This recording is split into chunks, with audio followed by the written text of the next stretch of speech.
Jeff with the Bennington-Elkhorn Valley Railroad here. This is Walther's Medusa cement plant, which I'm nearing completion. It's going to go back in this corner, this little spare corner I had here. And so what I'm going to do now is I'm actually going to add a switch here and run some flux track all the way down here.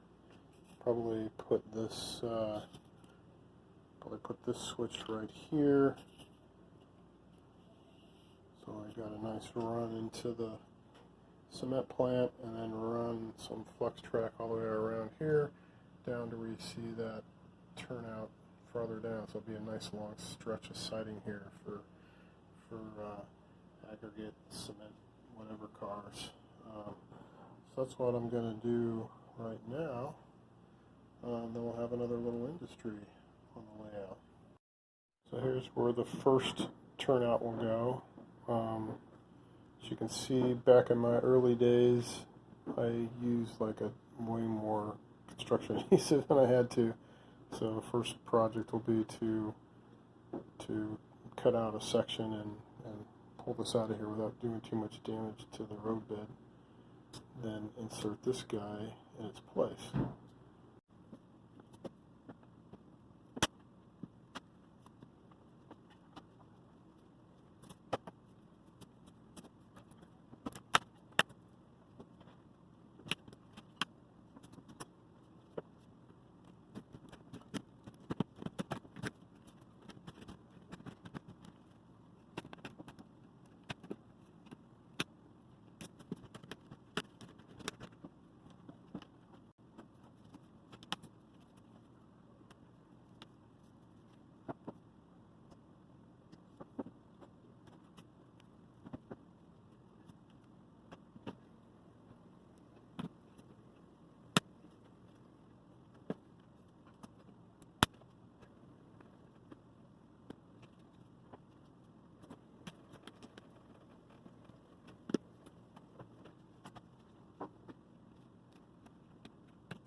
Here's the opposite side. So you see I already had joiners here, so that's the logical place to put my turnout in.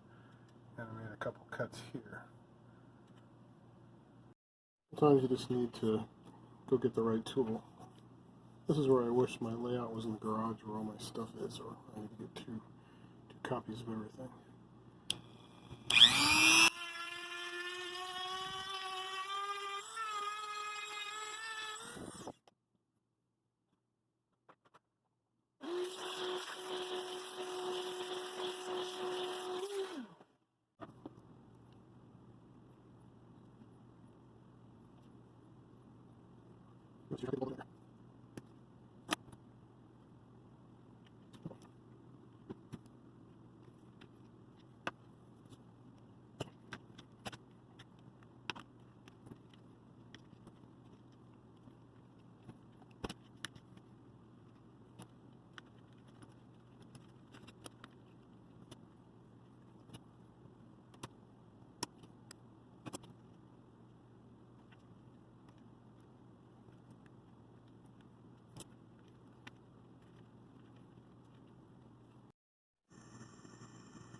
So I don't have the patience to do a lot of trimming with the roadbed to handle transitions from the main line off the down to a lower level.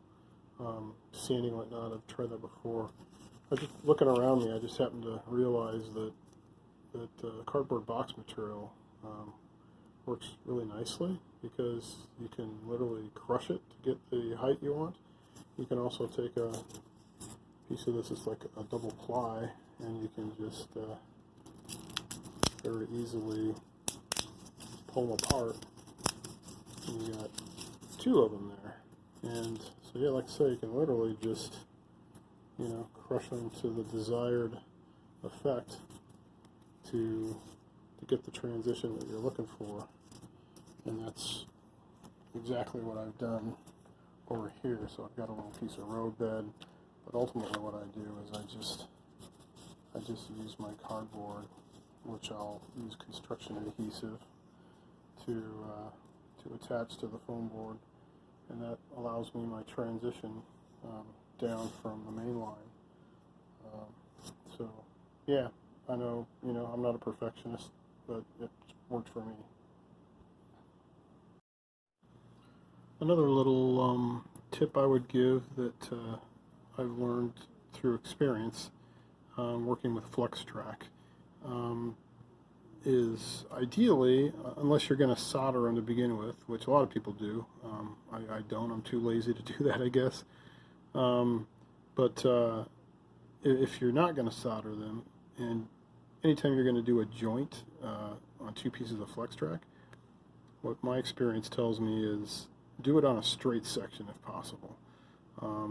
Ideally, you don't want to join them on a curve, just because they just don't quite line up right, unless you do solder them. If you solder them, you're probably fine, but if you're quick and dirty like me, I just make sure that when I join, unfortunately, between this turnout over here and all the way to the turnout I'm putting way down there, it's more than one of the 30-inch sections.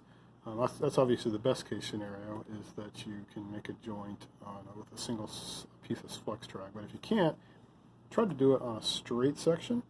Like if I had stuck this little section over here down there, I would have had to have been joining it on this curve over here, and it just doesn't connect quite right. You always end up maybe having a little kink or something there. Just more prone to derailments. And I speak from experience, because on these mainline curves here, I did have problems, and what I ended up doing to fix that is going in and splicing in a piece of curved track like one of these, and that took care on the joint, and that took care of, so if you do have problems with two pieces of Flux Track joined on a curve, the way to fix that generally is to insert a piece of curved track to help correct that. But the way to totally avoid it is to make sure you join your Flux Track on a straight section ideally.